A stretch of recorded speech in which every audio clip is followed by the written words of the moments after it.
Itu adalah suara yang memecah kesunyian gunung-gunung, raungan logam dan ritmis yang menggema di ngarai dan menyebar melalui lembah. Bagi banyak orang, itu hanya suara truk berat yang melaju turun. Tetapi bagi mereka yang berada di balik kemudi itu, dan bagi mereka yang tahu kebenaran yang terkandung di dalamnya, suara itu bukan hanya kebisingan. Itu adalah desahan lega. Itu adalah suara fisika yang ditaklukkan. Itu adalah detak jantung mekanis yang alih-alih memompa kekuatan, memompa keamanan.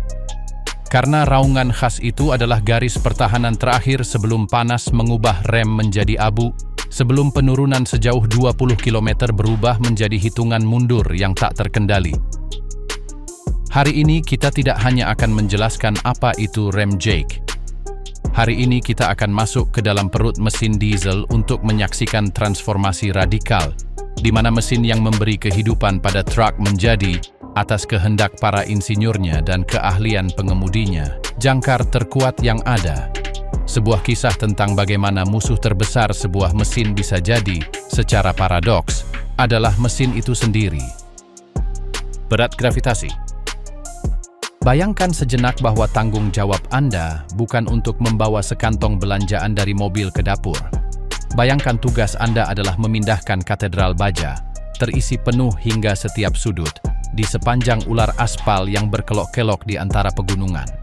Ini bukan hiperbola puitis, ini adalah realitas fisik yang mendefinisikan dunia transportasi berat. Setiap hari, ribuan pria dan wanita duduk di kemudi salah satu mesin paling mengesankan yang diciptakan manusia untuk jalan raya, dan hal pertama yang harus mereka hadapi bukanlah mesin atau transmisi, melainkan konsep abstrak dan tanpa ampun, inersia.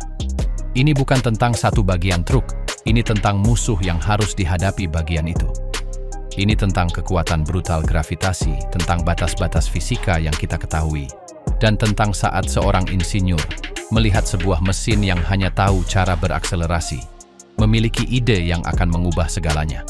Karena untuk memahami mengapa sebuah truk perlu mengerem dengan jantungnya sendiri, pertama-tama kita harus memahami mengapa rem konvensionalnya, tidak peduli seberapa besar, ditakdirkan untuk kalah dalam pertempuran terpenting. Sebuah tank perang di jalan raya. Bagi indera kita yang terbiasa dengan berat mobil keluarga, angka-angka dunia transportasi berat bersifat abstrak, hampir tidak nyata. Kita memikirkan 1 ton, 2, mungkin 3 sebagai berat yang lumayan. Sekarang kalikan itu dengan 20, dengan 30, dengan 40. Sebuah trailer yang dimuat secara standar dapat dengan mudah memindahkan 40 ton. Di banyak rute dan untuk jenis muatan tertentu, 60 ton bukanlah hal yang aneh. Dan dalam batas yang diizinkan, ada konfigurasi yang mendekati 80 ton. Apa artinya itu? Mari kita berikan bentuk pada angka itu. 80 ton adalah perkiraan berat paus biru dewasa, hewan terbesar yang pernah ada di bumi. Ini setara dengan menumpuk lebih dari 50 mobil kompak satu di atas yang lain. Ini, untuk menyatakannya dalam istilah yang selaras dengan citra kekuatan absolut, adalah berat tank perang Abrams M1 dengan baju besi, meriam, dan awaknya. Bayangkan sekarang raksasa itu bukan di atas roda rantai di medan perang, melainkan di atas 18 roda karet, meluncur pada 80 km per jam di jalan raya. Atau lebih buruk lagi, bayangkan di puncak celah gunung, dengan kemiringan 8% yang membentang di depannya seperti landasan peluncuran menuju lembah. Fisika di sini tidak kenal ampun dan diringkas dalam satu kata, inersia. Inersia adalah kekeras kepalaan materi, resistansinya untuk mengubah keadaan geraknya. Sebuah objek yang diam ingin tetap diam, dan sebuah objek yang bergerak ingin terus bergerak, dalam arah yang sama dan dengan kecepatan yang sama, kecuali jika ada gaya yang mengintervensi. Keindahan dan kengerian truk terletak pada inersianya yang dahsyat. Menggerakkan massa baja dan barang dagangan itu membutuhkan kekuatan yang sangat besar, yang dihasilkan oleh mesin lebih dari 500 tenaga kuda. Tetapi untuk menghentikannya, untuk menjinakkan momentum itu, membutuhkan kekuatan yang sama brutalnya. Energi kinetik, yang tidak lebih dari energi gerak, meningkat seiring dengan kuadrat kecepatan. Menggandakan kecepatan mobil Anda melipat gandakan energi yang harus dihamburkan oleh rem Anda untuk menghentikannya. Sekarang, terapkan itu pada massa 80 kali lebih besar. Energi yang terakumulasi dalam trailer yang dimuat pada kecepatan jalan raya adalah dalam besaran yang mengerikan. Ini bukan hanya mengerem, ini adalah upaya untuk menahan jatuhnya gedung pencakar langit mini. Setiap kali pengemudi truk menekan pedal rem, ia tidak hanya meminta penghentian sederhana. Ia sedang melepaskan perang mikroskopis melawan salah satu kekuatan fundamental alam semesta. Dan dalam perang itu, para prajurit garis depan, rem gesekan, memiliki titik lemah yang mematikan. Pertempuran yang kalah dari rem konvensional. Rem truk, baik itu tromol raksasa yang berputar dengan roda atau cakram besar yang kita temukan pada model yang lebih modern, adalah master transformasi. Tugas mereka adalah mengambil satu bentuk energi kinetik truk yang bergerak, dan mengubahnya menjadi sesuatu yang lain. Mereka tidak dapat menghancurkannya. Energi tidak hancur, hanya berubah. Yang mereka lakukan adalah mengubah gerakan yang tak terhentikan itu menjadi panas. Gesekan. Ini adalah prinsip yang sama yang Anda gunakan ketika Anda menggosok telapak tangan Anda satu sama lain untuk menghangatkannya. Resistansi yang Anda rasakan, panas yang dihasilkan, adalah energi dari gerakan Anda yang dihamburkan. Pada rem, sebuah bantalan atau sepatu rem ditekan dengan gaya hidrolik atau pneumatik terhadap cakram atau tromol yang berputar dengan roda. Gesekannya keras, intens. Logam dan komposit mencengkeram, menahan, dan dalam pergulatan mikroskopis itu, kecepatan rotasi berkurang. Energi gerakan meninggalkan truk dan ditransfer ke bahan rem dalam bentuk suhu. Disinilah paradoksnya jebakan mematikan dari sistem yang tampaknya sempurna ini.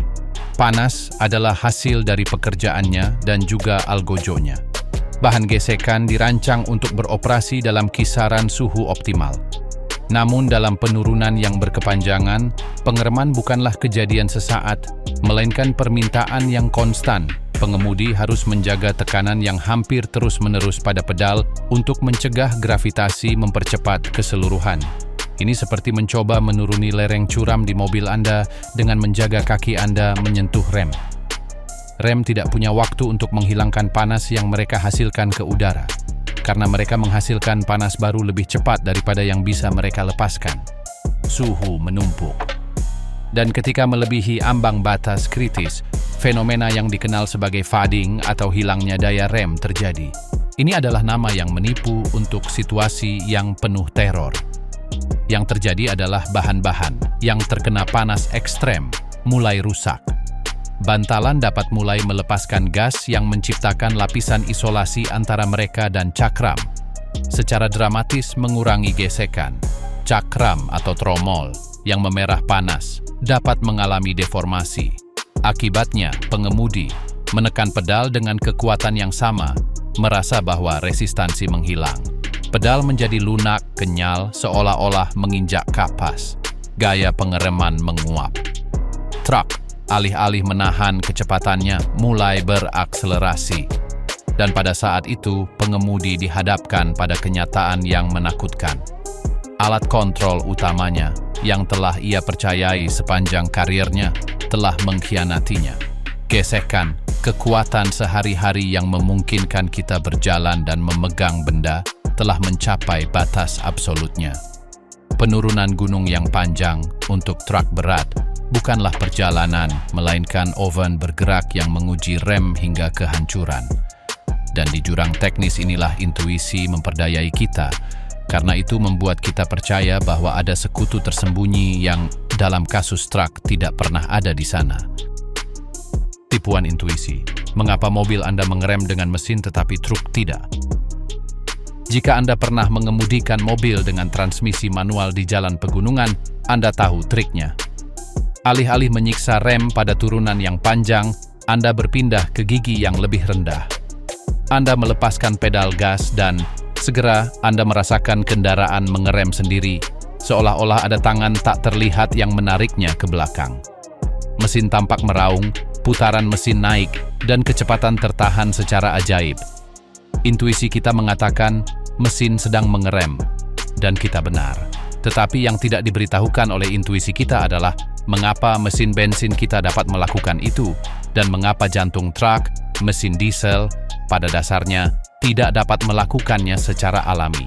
Memahami perbedaan ini adalah kunci yang membuka pintu ke semua teknologi yang akan kita jelajahi. Pada mesin bensin, kontrol udara yang masuk ke silinder dilakukan melalui katup yang disebut throttle. Ini secara harfiah adalah gerbang yang dibuka atau ditutup oleh pedal gas. Ketika Anda menekan pedal gas, throttle terbuka dan memungkinkan lebih banyak udara masuk dan komputer menyuntikkan bahan bakar yang sesuai. Ketika Anda melepaskan pedal gas pada gigi yang terpasang, throttle menutup hampir sepenuhnya. Namun, piston terus naik dan turun ditarik oleh roda melalui transmisi. Dalam langkah hisapnya, ia mencoba menghirup udara, tetapi menemui throttle yang tertutup. Ini menciptakan vakum parsial di dalam silinder.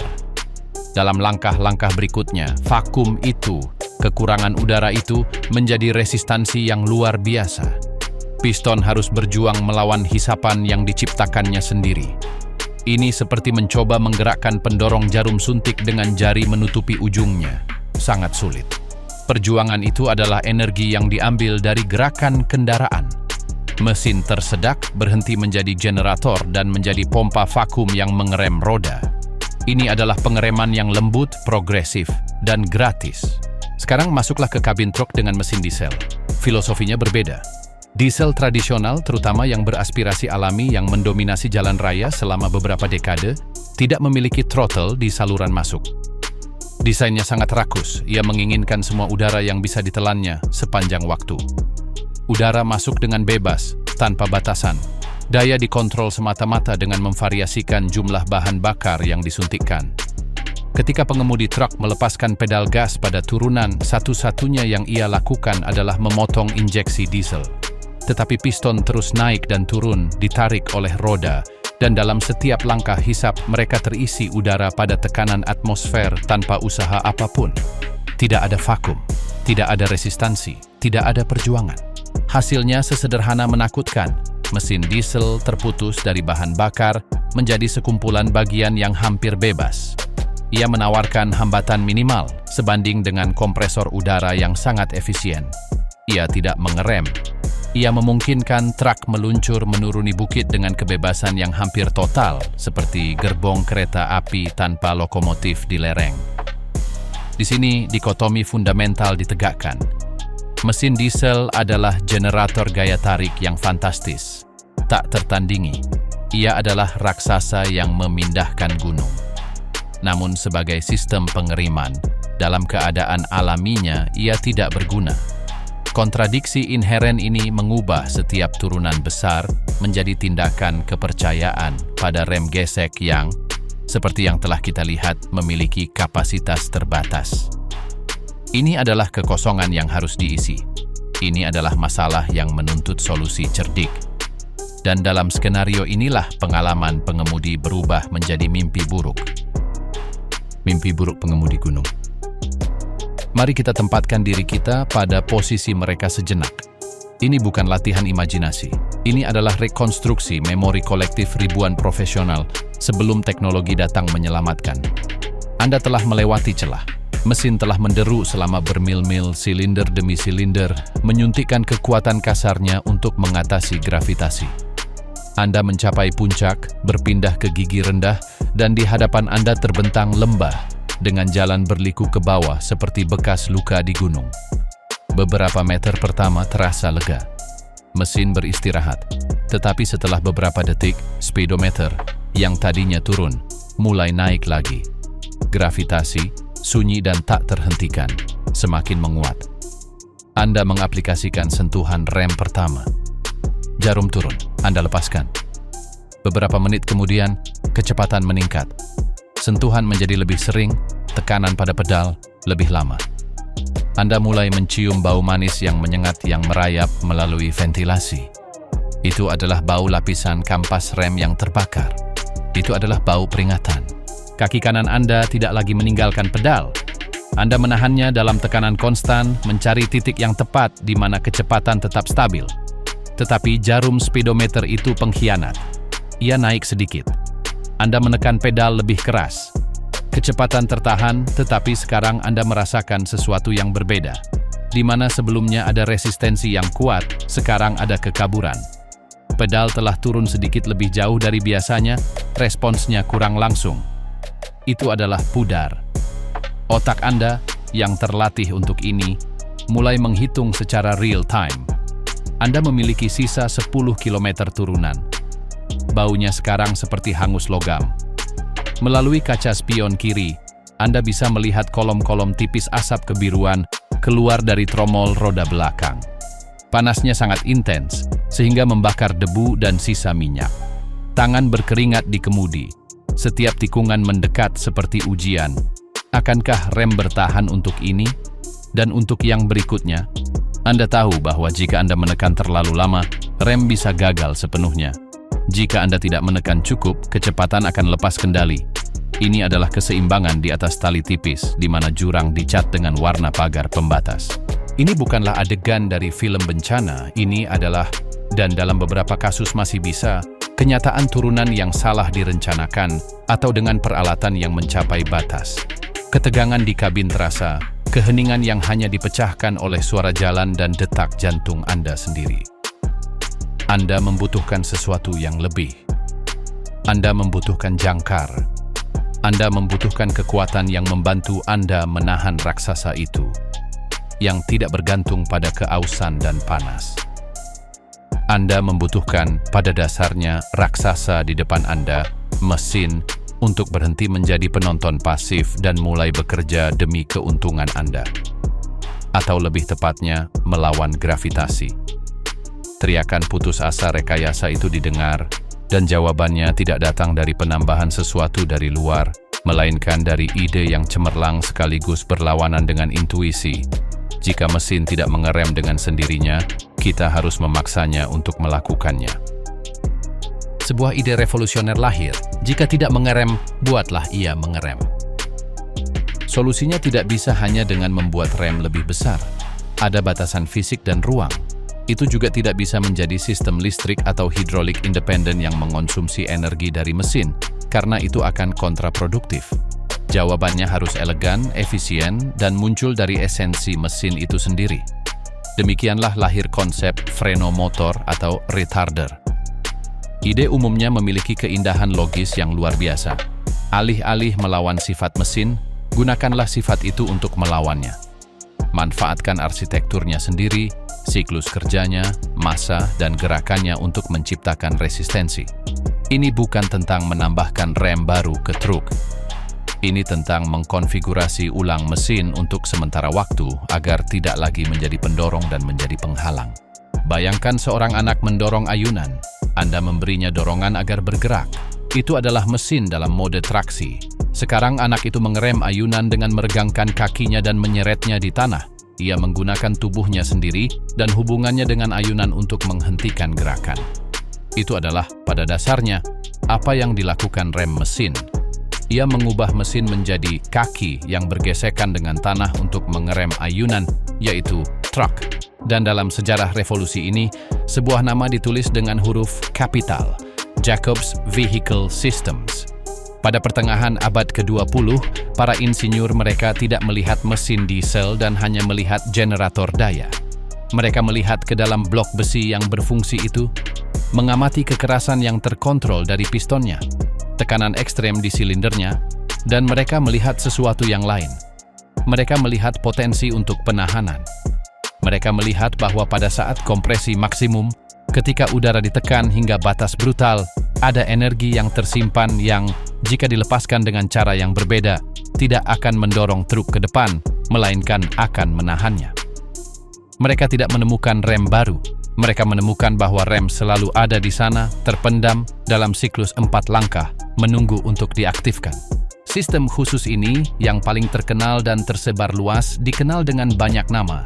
Rem kompresi, rem Jake, dari Jacobs, atau Jake Brake. Usulannya sangat radikal sehingga terdengar seperti fiksi ilmiah. tanpa menyentuh rem tradisional, tanpa kampas atau cakram, pengemudi dapat, dengan sakelar sederhana, memerintahkan mesin untuk menjadi kompresor udara raksasa yang mencuri energi dari gerakan truk. Tetapi, mengubah mesin pembakaran internal menjadi kompresor udara raksasa tidak akan semudah menekan tombol. Itu akan memerlukan perubahan pada salah satu momen paling kritis dan keras di dalam silinder, campur tangan dalam koreografi sempurna dari hisap, kompresi, pembakaran, dan buang. Itu akan memerlukan, dengan kata lain, mengajari mesin untuk melakukan sabotase diri. Dan untuk memahami bagaimana prestasi rekayasa ini dicapai, kita harus meninggalkan gunung dan bahayanya, dan masuk ke dalam tempat suci di mana keajaiban, atau lebih tepatnya fisika murni, terjadi. Kita harus turun ke jantung besi, ke silinder, dan menyaksikan deru rem yang lahir dari dalam. Anatomi rem yang hidup. Mesin diesel adalah mahakarya kekerasan yang terkontrol. Di dalam blok besi tuangnya, di ruang-ruang tertutup dan berendam minyak, ribuan kali per menit konflik primordial antara tekanan, panas, dan gerakan terjadi. Ini adalah konflik yang, ketika diarahkan ke satu arah, menghasilkan kemajuan truk yang tak terhentikan.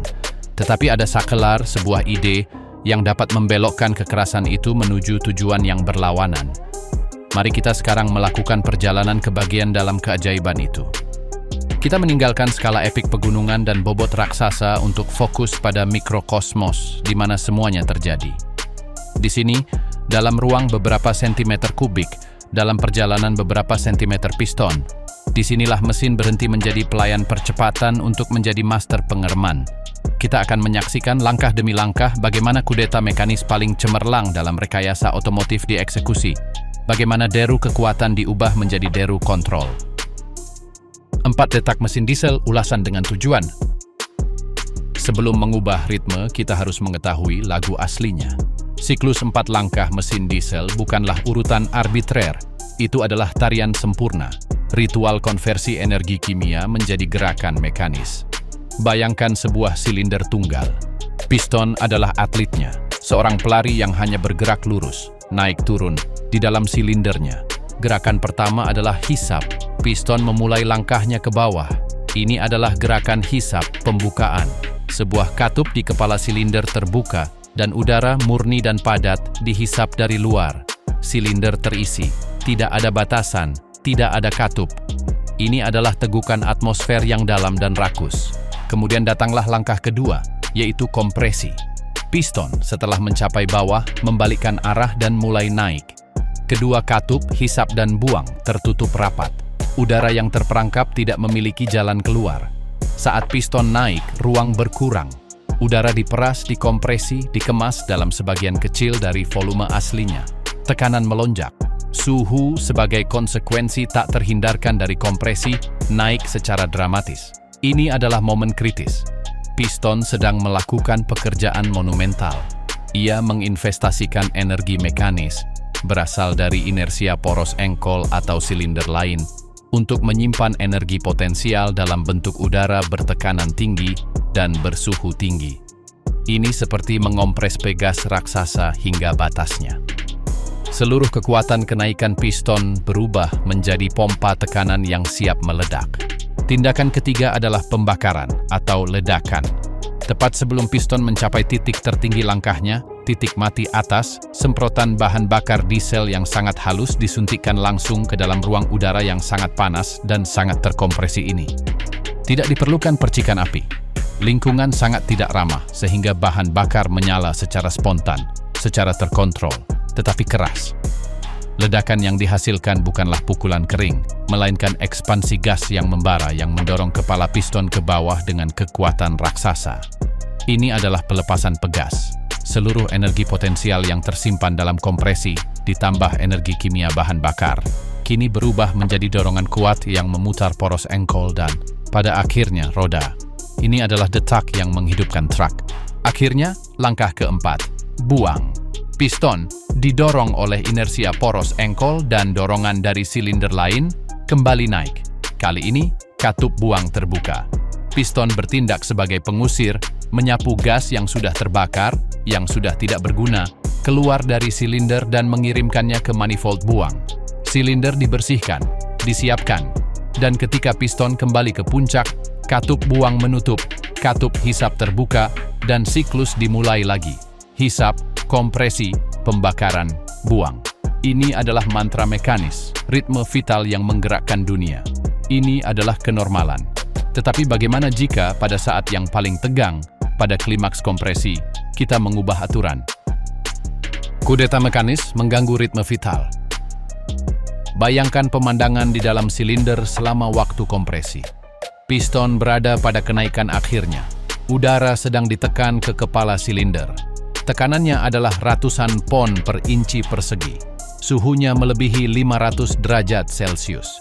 Piston berada 1/1000 detik untuk mencapai titik mati atas. Saat ketika, dalam siklus normal, injektor akan menembakkan muatan bahan bakarnya untuk memulai pembakaran.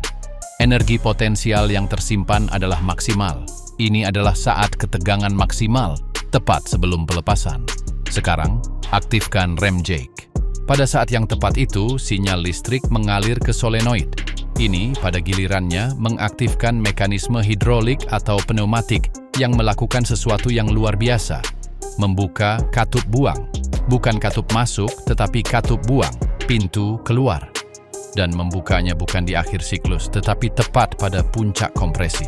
Analoginya sempurna, seolah-olah Anda sedang meniup balon dengan seluruh kekuatan paru-paru Anda. Anda telah meniup dan meniup balon tegang, penuh udara terkompresi, di ambang pecah. Tepat pada saat Anda akan mengikatnya agar semua energi terkompresi itu tersimpan, Anda melepaskan corongnya. Apa yang terjadi?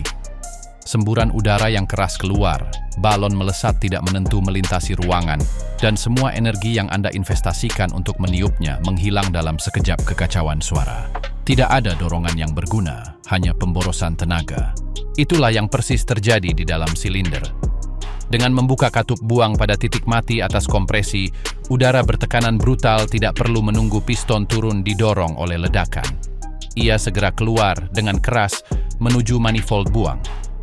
Piston yang telah naik dengan susah payah untuk menciptakan tekanan itu mencapai titik tertingginya, dan alih-alih menerima dorongan kuat dari pembakaran, menemukan bahwa tekanan di bawahnya telah hilang, telah dilepaskan.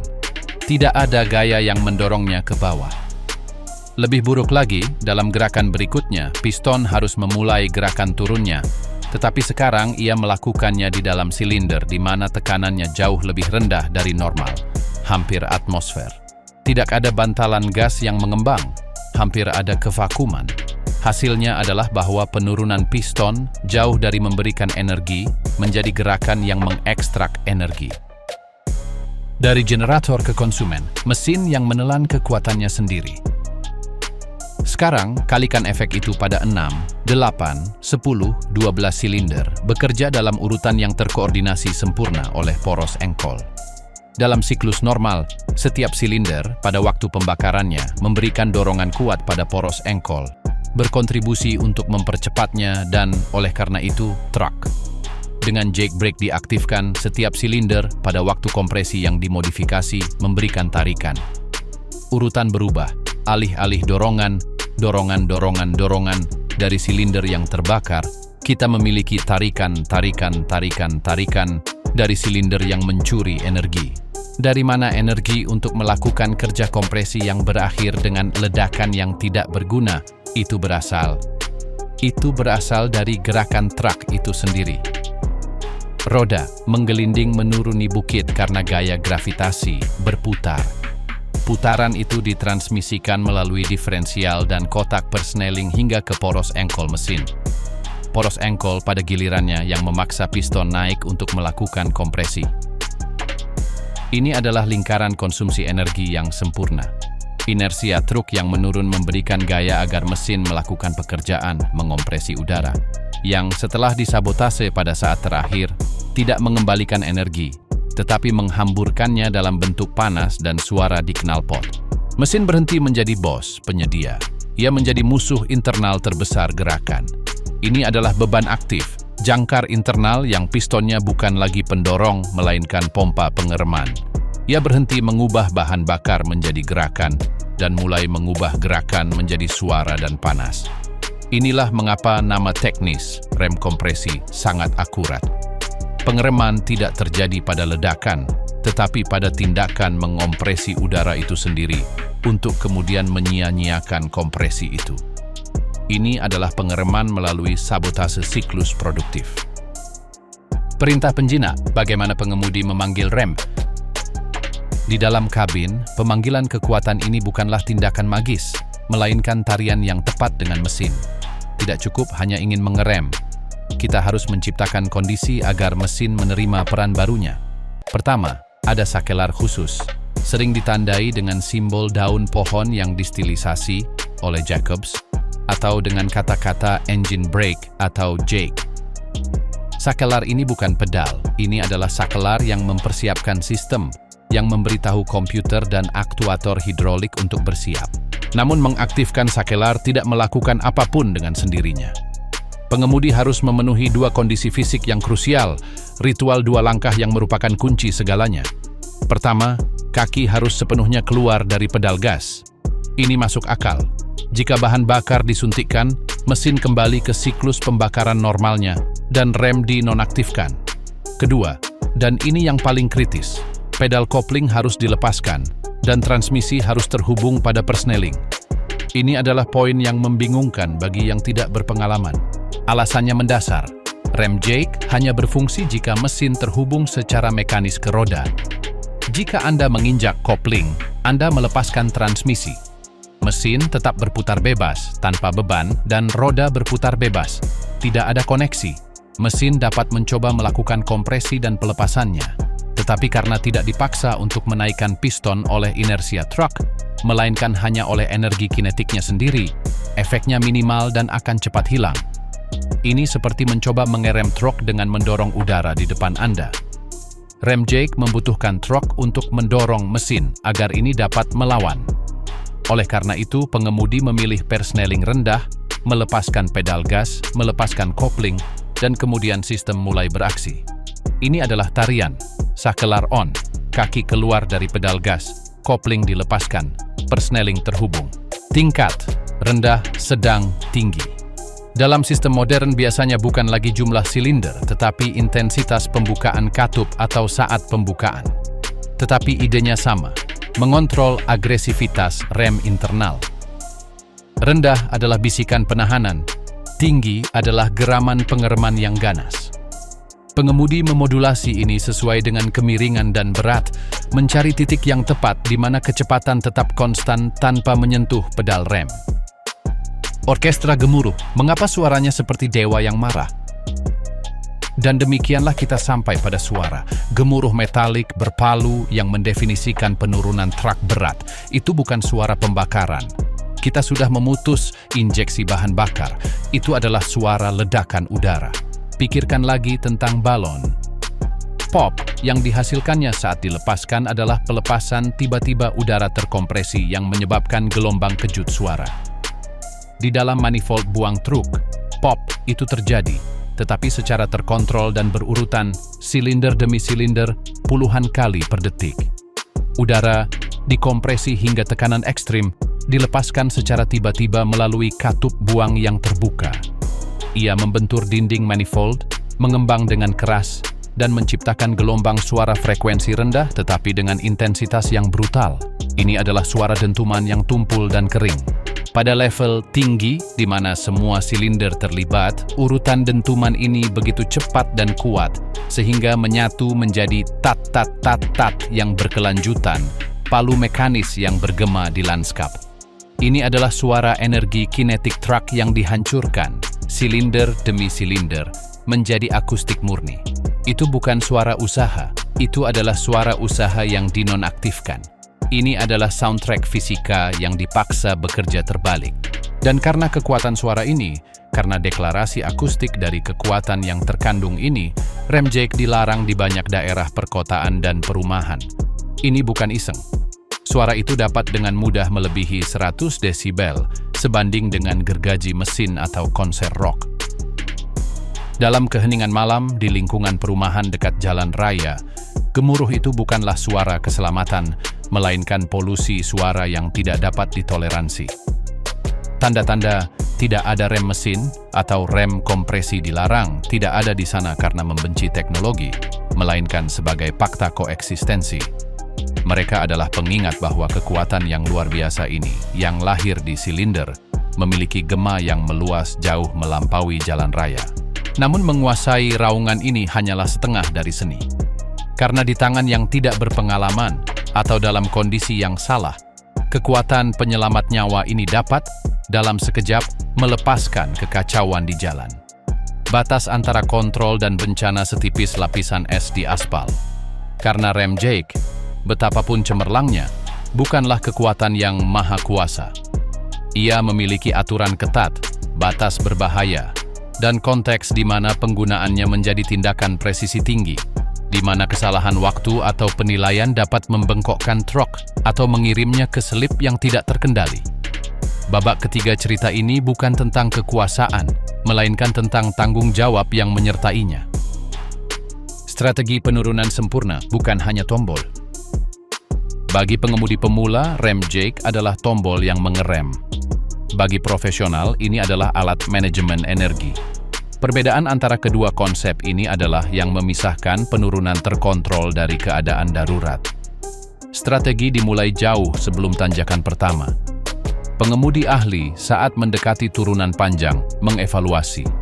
Ia menimbang bebannya, menghitung kemiringan dari rambu-rambu atau dari pengetahuannya tentang medan, dan memilih persneling sebelum mulai menuruni. Aturan emasnya adalah masuk perlahan, keluar perlahan. Dipilih persneling yang cukup rendah sehingga mesin, dengan Jake diaktifkan, dapat menjaga kecepatan yang aman tanpa perlu menggunakan rem servis. Kesalahan umum adalah mengaktifkan Jake ketika kontrol kecepatan sudah hilang, ketika truk berakselerasi, dan rem mesin digunakan sebagai solusi putus asa. Itu adalah resep untuk keausan dan kurangnya kontrol. Prosedur yang benar adalah memasuki turunan dengan kecepatan sedang, mengaktifkan Jake pada tingkat yang sesuai, biasanya tinggi, dan membiarkan kekuatan penahannya menyeimbangkan gaya gravitasi sejak awal. Tujuannya bukan untuk mengurangi kecepatan secara drastis, tetapi untuk mencegahnya meningkat. Di sini, rem servis, rem gesek, memainkan peran baru. Mereka berhenti menjadi sistem utama untuk menjadi sistem penyesuaian halus. Pengemudi menggunakannya dalam pulsa pendek dan kuat untuk mengurangi beberapa kilometer per jam jika perlu, atau untuk mempersiapkan tikungan tajam. Analogi yang sempurna adalah tangki air dengan lubang. Rem Jake adalah keran yang dibuka untuk menyamakan aliran masuk, menjaga ketinggian tetap konstan. Rem gesek adalah jari yang sementara menutupi lubang untuk mengurangi sedikit ketinggian jika terlalu tinggi. Yang satu untuk penahanan berkelanjutan, yang lain untuk koreksi sesaat. Strategi ini menjaga suhu rem, mempertahankan kontrol, dan mengubah penurunan yang menegangkan menjadi prosedur yang metodis dan aman. Ini adalah koreografi profesional. 3 dosa pokok rem Jake, di mana keselamatan menjadi ancaman. Namun, koreografi terbaik sekalipun bisa gagal jika panggungnya diabaikan. Jake brake memiliki 3 batasan fundamental yang, jika diabaikan, mengubah penyelamat menjadi algojo, poros pengkhianat. Jake brake bekerja hanya pada poros penggerak, yaitu pada roda yang digerakkan oleh mesin, umumnya roda belakang traktor. Trailer dengan banyak porosnya tidak terpengaruh. Di jalan lurus kering, ini bukan masalah. Tetapi di tikungan atau di permukaan yang licin, hujan, es, kerikil, situasi ketidakstabilan kritis tercipta. Dengan hanya mengerem roda belakang traktor, traktor cenderung mengurangi kecepatannya sedikit lebih awal daripada trailer. Trailer dengan inersia besarnya mendorong traktor dari belakang. Jika traktor tidak sejajar sempurna, dorongan ini dapat menyebabkan bagian belakang traktor tergelincir atau seluruh unit melipat membentuk huruf V. Ini adalah jackknife atau pisau lipat yang ditakuti, di mana trailer berputar ke traktor, memblokir jalan dan seringkali terbalik. Oleh karena itu, di tikungan tajam atau dalam kondisi daya cengkeram rendah, pengemudi berpengalaman menonaktifkan Jake dan mengandalkan pulsa lembut dan lurus dari rem servis yang bekerja pada semua poros rangkaian. Keheningan, mematikan, RPM rendah. Jake brake membutuhkan mesin untuk berputar dengan kuat, biasanya di atas 1200 atau 1500 putaran per menit, agar kompresi cukup kuat dan mesin memiliki inersia untuk tidak berhenti. Mengaktifkan Jake pada putaran yang terlalu rendah, misalnya pada gigi yang sangat tinggi dengan kecepatan rendah, dapat memiliki efek bencana. Ini mematikan mesin. Hambatan yang dihasilkannya begitu besar sehingga mesin akan mati begitu saja. Dan ketika mesin diesel mati, semuanya mati. Power steering menjadi seberat batu, dan yang paling serius, pompa udara yang menjaga rem udara tetap bertekanan berhenti bekerja. Dalam hitungan detik, pengemudi bisa kehilangan power steering dan, lebih buruk lagi, rem udara di tengah turunan. Ini adalah salah satu situasi paling berbahaya yang dapat dibayangkan saat mengemudikan truk. Musuh tak terlihat, mesin dingin dan minyak. Sedikit, Jake brake menempatkan mesin di bawah tekanan ekstrim, mirip dengan pembakaran tetapi tanpa efek pelumas dan pendingin dari bahan bakar yang terbakar. Minyak adalah darah yang melumasi dan menghilangkan panas dari komponen. Menggunakan Jake brake dengan mesin dingin, ketika minyak kental dan tidak bersirkulasi secara optimal, atau dengan level minyak yang rendah, adalah hukuman mati bagi bantalan, piston, dan silinder. Logam bergesekan dengan logam tanpa perlindungan yang memadai, menghasilkan panas yang membakar yang tidak menghilang. Kerusakan bisa parah dan sangat mahal, membuat jantung mesin yang ingin dilindungi cepat aus. Di luar Jack, alam semesta retarder. Rem Jake, meskipun ikonik, tidak sendiri dalam misinya. Ini adalah leluhur keluarga teknologi yang secara generik dikenal sebagai retarder atau rem penahan, masing-masing dengan filosofinya sendiri. Retarder hidrodinamik, kadang-kadang disebut rem air meskipun menggunakan minyak, adalah sistem yang sepenuhnya independen, terhubung ke transmisi. Prinsipnya elegan, sebuah rotor berputar di dalam ruang berisi minyak. Saat diaktifkan, minyak diproyeksikan ke bilah rotor, dan hambatan untuk menggerakkan cairan padat itu menghasilkan gaya pengereman yang besar dan progresif. Ini sangat halus dan bertenaga, ideal untuk turunan yang sangat panjang, tetapi menambah berat, kompleksitas, dan biaya. Retarder elektromagnetik atau rem listrik menggunakan magnetisme. Elektromagnet mengerem cakram logam yang berputar dengan poros penggerak tanpa kontak fisik, menghasilkan hambatan yang bersih dan dapat disesuaikan secara elektronik dengan presisi milimeter. Ini umum pada bus dan truk pengiriman.